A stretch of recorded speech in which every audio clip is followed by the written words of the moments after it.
Konnichi, what's up minasan? This is me, MacJoy Vibes. And first things first, ako nga pala ay pupunta sa Studio K International Corporation na matatagpuan sa 1038 Teresa Street, Rizal Village, Barangay Valenzuela, Makati City. Ako nga pala ay manggagaling sa Quezon City, so heading to Guadalupe from Kamuning, which is the nearest station sa place ko. It only cost me 20 pesos.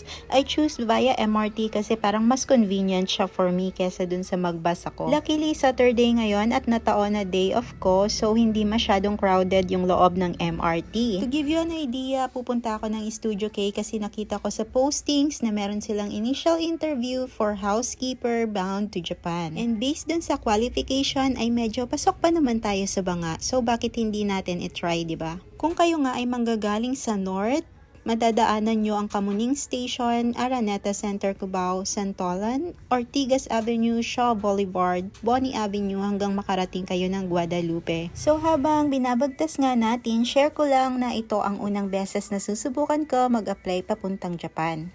Kahapon lang dumaan sa feed ko ang postings about sa hiring nila, so hindi rin ako prepared. I only have myself and an updated resume with me today. So, ganbate ko desai self. Pagkarating ko nga sa Guadalupe Station, dumaan ako ng overpass dahil ang landmark na alam ko ay ang Jollibee wherein nasa kabila. From Guadalupe nga, sumakay ako ng jeep na dadaan sa Jollibee Reposo. Minsan nga din akong naligaw bago ako natuto mag-commute. Basta lagi lang natin kasama si magtanong ano pat makakarating din tayo sa pupuntahan. Walking distance nga lang din pala ito sa Makati City Hall, pero since dumaan naman ng jeep dito sa Reposo, dito na ako bumaba.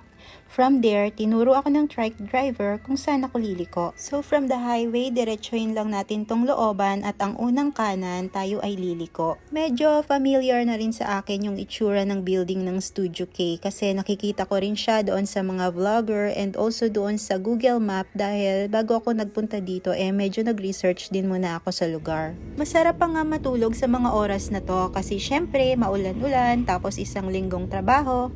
Pero syempre may pangarap din tayo. I guess, yun talaga yung nagtulak sa akin para tumuloy.